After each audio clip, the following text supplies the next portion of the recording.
Hey everybody, it's your boy Adam back with another Fat to Chubby. It's Monday, it's a little bit after 9 o'clock. Here we go. Today I call this one Chef Chubs. We're going to get into food, big surprise. But before I start, I want to make sure that if you guys like what I'm doing, you like the content, please like the video, share it, follow me, subscribe, whether it's Facebook, Instagram, YouTube, every clip helps. I mean, it's definitely if we can get this bad boy monetized, that'd be fantastic. I can do more videos and do less my normal day job. But that's what it is. So let's get into it. So I talk about food a lot, like a lot, like a lot. I love food. I love eating. I love preparing food. I've worked in restaurants. I've held various positions within restaurants. And I just love food. I love being around it. I love everything about it, whether it's making a meal for myself, or making a meal for the family, or for friends, or for the game day, whatever it is. I just really enjoy cooking, and I pretty much enjoy eating even more. But so last night on the Trimming the Fat podcast, I mentioned that during this whole pandemic, if you didn't take this opportunity to learn or teach yourself how to cook, it was a really missed opportunity. I mean, there's a bajillion YouTube videos out there.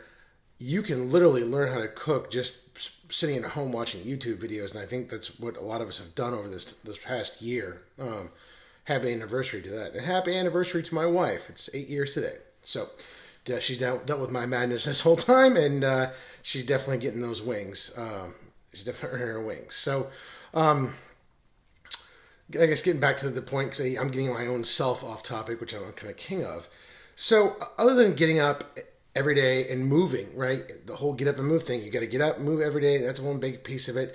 Cooking for yourself is a huge difference maker on this whole weight loss journey.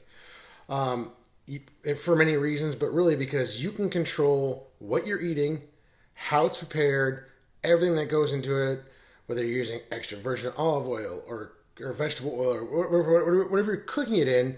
You know exactly what it is and how much you're putting into your body.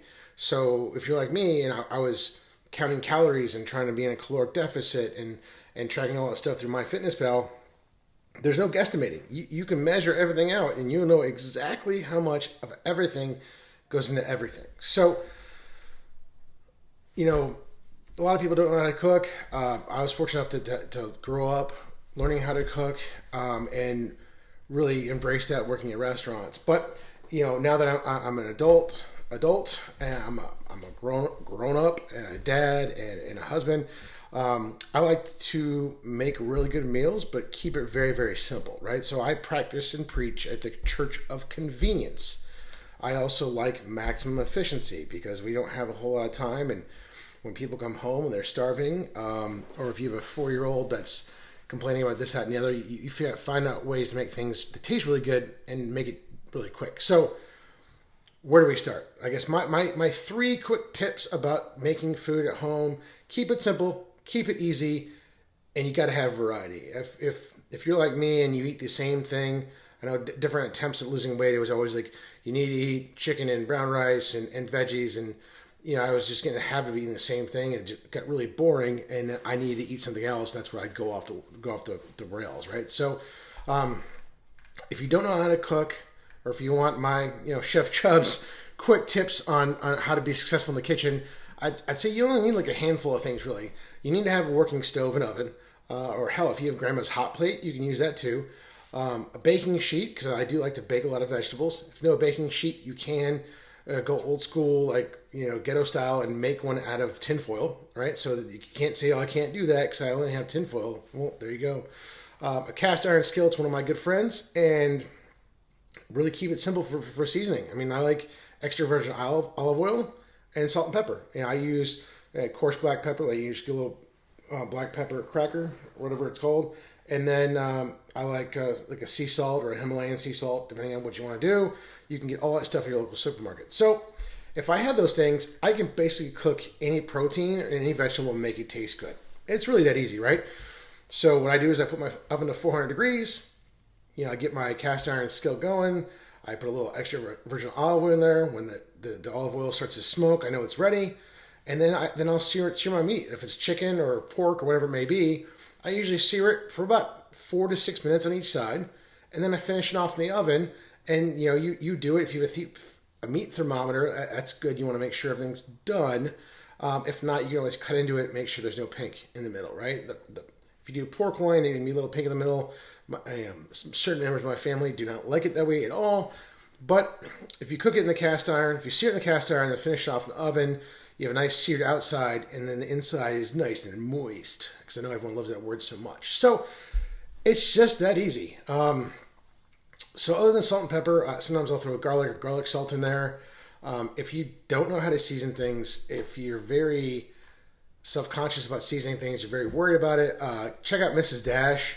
It's a line of like low sodium seasonings. They've got a bajillion different flavors. They're actually, some of them are really good, and it can just make seasoning really, really simple, right? It's that easy. So stop lying to yourself about how hard cooking is. It's that easy. You can do a lot of these meals in about 20 minutes, maybe 30 minutes.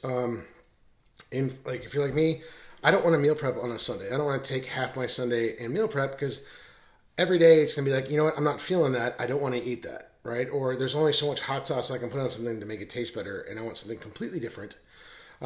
So variety is definitely the spice of life. So that's kind of it for me. I mean, like, it's really, really simple. I'm more than happy to walk people through my process if you want to hear more about, what I cook and how I cook it. But then again, let me address the people that have zero cooking ability and really have no place in the kitchen. And they probably shouldn't be trusted with sharp objects, any sharp knives, stuff like that.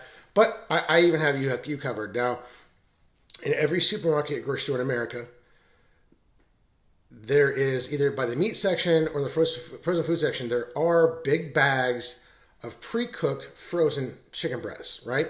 You can get those. You don't even have to defrost them. You can throw them on a baking sheet or that little tinfoil boat you made, throw some seasoning on there and pop them in the oven. Or you can put them into a skillet with a little bit of water and just have them warm up from there. And then if you have a microwave, you can grab some steamer bags full of vegetables and steam those up and season them, pop them in the oven. Not the steamer bags, but you kind of mix everything up and just make like a goulash or something out of it, and you're good to go. I mean, it's that easy. You definitely can do this. I mean, we live in an age right now where there's so much stuff that's readily available that you can do that. I mean, if you don't want to cook for yourself and you're absolutely like, Adam, I'm just not doing that. Your preaching is wasted on me. Then there's always those pre-made meals like the lean cuisines and stuff like that. Like, I haven't eaten those in years, but there are some out there. I mean, there's like rows of them in the supermarket. So, I mean, there is a will. If you have the will, there is a way, right? If you want to make it more convenient, look into those pre-made freezer meals. I mean, I think that Weight Watchers and everyone else has them. Find what works for you. But if you're feeling adventurous, I definitely would urge you to start cooking for yourself and learn how to do that, just so you can be more connected to what's going into your body. That's all I got. So I think it's about 10 minutes long now. Just reminding you guys to get up and move, find out what works for you, and reminding you that, you are the magic pill. You have a great week. Take care and talk soon. Bye.